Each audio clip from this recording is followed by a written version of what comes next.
આંગણવાડીની ભરતી શરૂ થઈ છે ગુજરાતમાં। જે બહેનો 10 અને 12 પાસ છે અને જેમને આંગણવાડીમાં જોબ મેળવવાની ઈચ્છા હોય તો તેમને માટે ખુશખબર છે।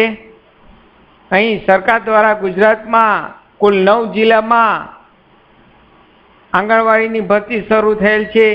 તો તે જિલ્લા કયા કયા છે અને તે ફોર્મ કઈ સાઇટ ઉપર ઓનલાઈન ભરવું અને કઈ કઈ બાબતોનું ધ્યાન રાખવું તે આજે આપને આ વિડીયોમાં બતાવું છું। તો અહીં ગૂગલમાં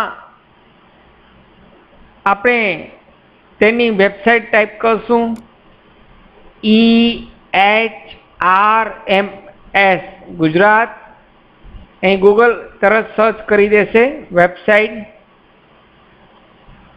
અહીં ગૂગલમાં પહેલી જ website apply Gujarat state portal નામની વેબસાઇટ ગૂગલ સજેસ્ટ કરે છે। તો તે લિંક ઉપર ક્લિક કરીશ એટલે વેબસાઇટ આંગણવાડીની ઓપન થઈ ગઈ છે ઓનલાઈન એપ્લિકેશન્સ માટેની। આ વેબસાઇટની લિંક મેં મારા ડિસ્ક્રિપ્શન બોક્સમાં પણ આપને સુવિધા માટે આપેલ છે, ત્યાંથી પણ આપ ડાયરેક્ટ ક્લિક કરી શકો છો। હવે એપ્લાય કરવા માટે અહીં રિક્રુટમેન્ટ ઓપ્શન ડાબી બાજુ રિક્રુટમેન્ટ ઓપ્શન આપેલ છે તેમાં એપ્લાય માટે અહીં જવાનું રહેશે। ગાઈડલાઇન્સ અહીં તેની ગાઈડલાઇન્સ આપેલ છે, કઈ કઈ બાબતોનું ધ્યાન રાખવું એ તમામ અહીં માર્ગદર્શન આપેલ છે। 15 પાનાની તેની PDF છે। કઈ કઈ બાબતોનું ધ્યાન રાખવું, કઈ રીતે ભરવું તે તમામ માહિતી અહીં તેની માર્ગદર્શિકા આપેલ છે। ઓનલાઈન એપ્લિકેશન માટે એપ્લાયમાં જવાનું રહેશે। અહીં રેસિડેન્ટ પ્રૂફ માટે આપને અહીં જે પરિપત્રમાં અહીં બતાવેલ છે સરકાર દ્વારા તે આપને ખાસ બતાવી દઉં। અહીં રેસિડેન્ટ પ્રૂફ તરીકે મામલતદાર કચેરી દ્વારા એક પ્રમાણપત્ર આપવામાં આવે છે જેનો સમયગાળો 6 મહિનાનો હોય છે। જાહેરાત પ્રસિદ્ધ થયા પછીના 6 માસની અંદર વેલિડ જે 6 મહિના વેલિડ ગણાશે તેવું પ્રમાણપત્ર મામલતદાર કચેરીમાંથી આપને કઢાવવાનું રહેશે। અહીં શહેરી વિસ્તારના સંદર્ભ આંગણવાડી કેન્દ્ર જે નગરપાલિકા મહાનગરપાલિકા ચૂંટણીના વિસ્તારમાં આવેલી તે વિસ્તારમાં ઓછામાં ઓછી 1 વર્ષની સ્થાનિક નિવાસી હોવી જોઈએ। આ માપદંડ માટે મહિલા અને બાળ વિકાસ વિભાગ નક્કી કરે એવા નમૂનાનું જનસેવા કેન્દ્ર દ્વારા આપવામાં આવતું સ્થાનિક રહેવાસીનું ફક્ત મામલતદારશ્રીનું પ્રમાણપત્ર જ ધ્યાનમાં લેવામાં આવશે। ફ્રેન્ડ્સ, આપ અહીં ખાસ ધ્યાન આપજો। ચોખ્ખું અહીં લખેલ છે કે ફક્ત મામલતદારશ્રી દ્વારા પ્રમાણપત્ર જે આપશે તે ધ્યાનમાં લેવાનું રહેશે। તેની વેલિડિટી જાહેરાતના પ્રસિદ્ધ થયા પછીનું પ્રમાણપત્ર જોશે અને 6 મહિના વેલિડિટી ગણાશે તેવું અહીં પરિપત્રમાં જણાવેલ છે। તે આપ ખાસ જેને અહીં અરજી કરવી છે આંગણવાડી માટે તો તે આ પરિપત્ર ડિટેલ્સમાં વાંચી જશો। બીજું અહીં એફિડેવિટ સેમ્પલ આપને બતાવી દઉં।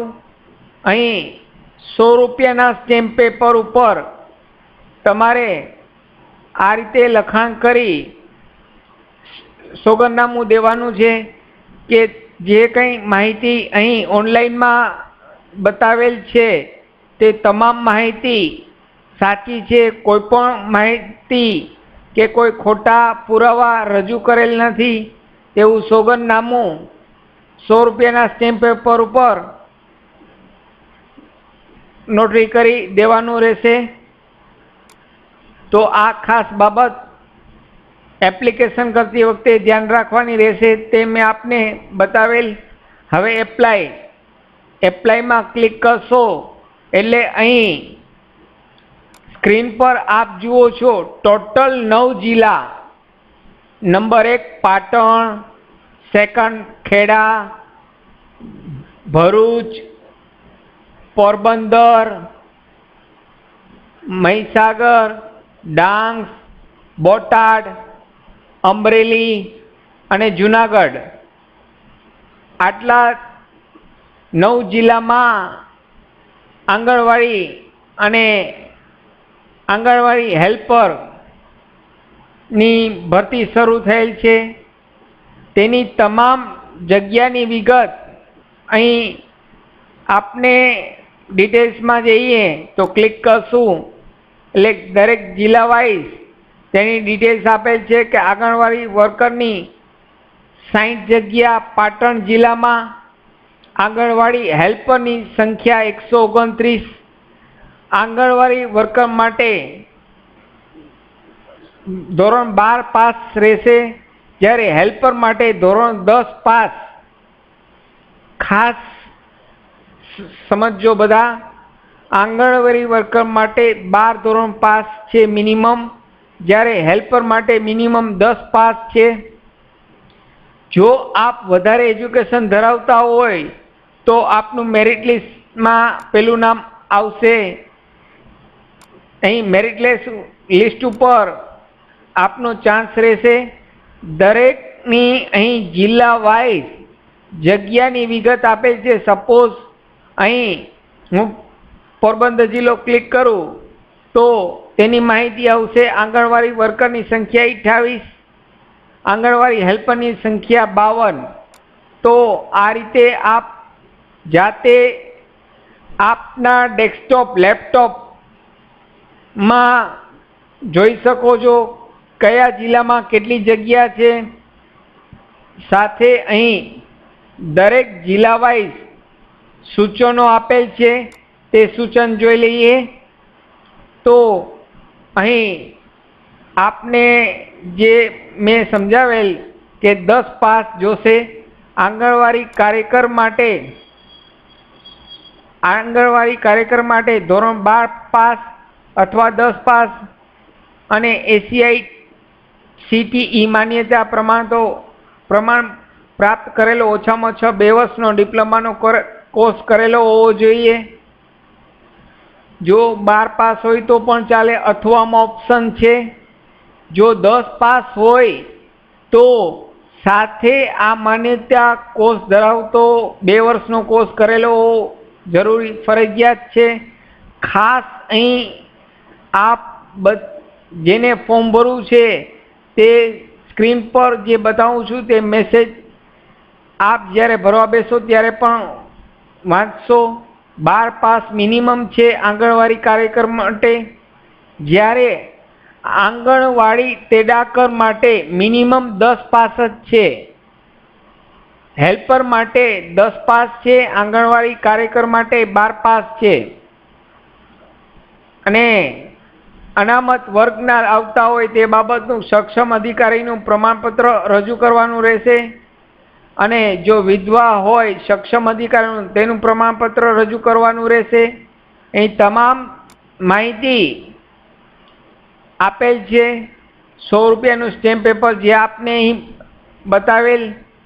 તો આ તમામ સૂચના આપ પણ એપ્લિકેશન કર્યા પહેલાં એક વખત વાંચી જશો. સાથે અહીં દરેક જિલ્લા વાઇઝ તેના હેલ્પલાઇન નંબર આપેલ છે. કંઈ પણ વધારે માહિતીની જરૂરિયાત ઊભી થાય તો આપ તેમનો સંપર્ક સાધી શકો છો. કચેરીનો સમય પણ અહીં આપેલ છે. તો ફોન પર વધારે ઓનલાઈનમાં ક્યાંય પણ તકલીફ પડે તો આપ તેમનો હેલ્પ લઈ શકો છો. અને જાહેરાત દરેક જિલ્લા વાઇઝ અહીં PDF ફાઇલ આપેલ છે. સપોઝ હું પાટણની જાહેરાત ઉપર ક્લિક કરીશ તો તમામ વિગત અહીં ઓપન થઈ ગઈ છે. સાઇટનું નામ, વેબસાઇટ કઈ સાઇટ ઉપર ફોર્મ ભરાશે તેનું નામ, સાથે કઈ તારીખથી કઈ તારીખ સુધી ઓનલાઈન ફોર્મ ભરી શકાશે. તારીખ 24/7થી ફોર્મ શરૂ થઈ ગયા છે, જેની લાસ્ટ તારીખ, છેલ્લી તારીખ 13/8/2020 રાત્રે 12 વાગ્યા સુધી ઓનલાઈન આ ફોર્મ ભરી શકો છો. ઘેર બેઠા અથવા નજીકના આપના સાયબર કાફેમાં ઓનલાઈન ફોર્મ ભરી શકશો. તો અહીં આંગણવાડી કાર્યકર માટે 12 પાસ અને તેડાગર એટલે કે હેલ્પર માટે 10 પાસ મિનિમમ છે. જો આપનો અભ્યાસ વધારે હોય તો પણ આપ અહીં બતાવી શકો છો.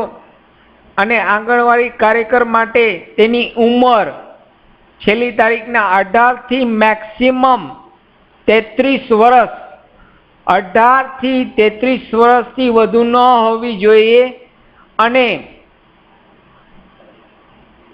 આંગણવાડી તેડાગર એટલે કે હેલ્પરની છેલ્લી તારીખના 43 વર્ષથી વધુ ન હોવી જોઈએ.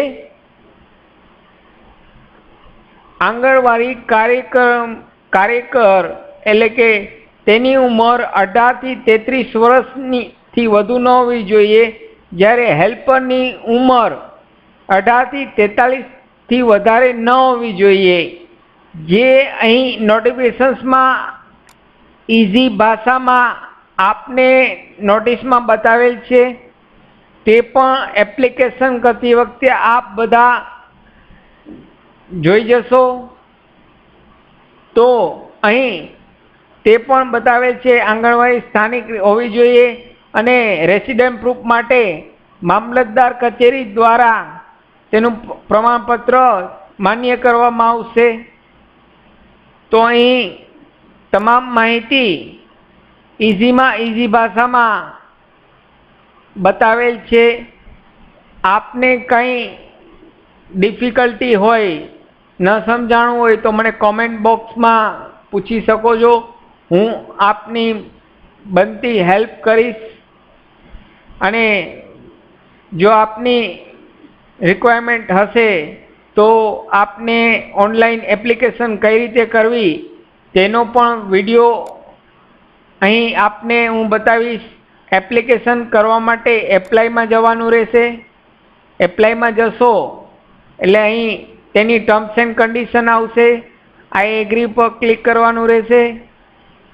અહીં જે જિલ્લો લાગુ પડતો હોય તે જિલ્લો સિલેક્ટ કરવાનો રહેશે. સપોઝ પાટણમાં તાલુકો, જે તાલુકો આપણે લાગુ પડતો હોય તે તાલુકો લેવાનો રહેશે. ત્યારબાદ ગામ, જે ગામ આપણે લાગુ પડતું હોય તે લેવાનું રહેશે. અહીં આંગણવાડી પસંદ કરો. સાથે અહીં અંગ્રેજીમાં નામ, સામે ગુજરાતીમાં નામ, જાતિ અને જગ્યા, અને ત્યારબાદ અહીં આપના મોબાઈલ નંબર નાખશો એટલે તેમાં એક ઓટીપી જશે. મોબાઈલ નંબર આપના પરમેનન્ટ કાયમી નંબર જે યુઝ કરતા હોય, વાપરતા હોય તે પરમેનન્ટ કાયમી નંબર નાખવાના રહેશે. કારણ કે અહીં તમામ પ્રક્રિયા ઓનલાઈન છે. અહીં અપોઇન્ટમેન્ટ લેટર પણ આ વર્ષે ઓનલાઈન આવશે.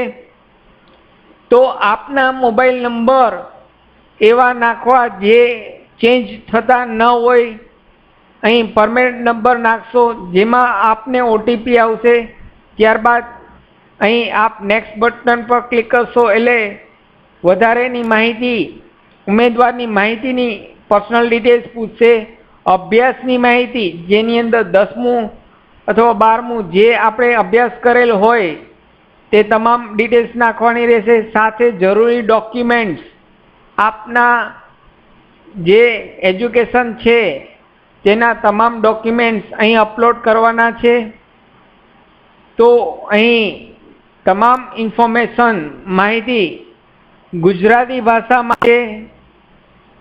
આપને પણ મેં ગુજરાતી ભાષામાં ઇઝીમાં ઇઝી ભાષામાં આપને સમજાવેલ. આશા રાખું છું કે આપ બધાને સમજાઈ ગયું હશે. સમજાઈ ગયું હોય તો આ વિડીયોને એક લાઈક કરશો friends.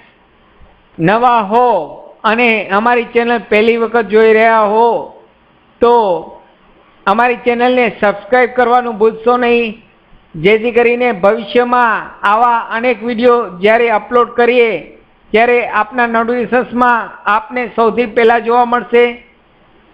Thank you very much all of you. Bye bye.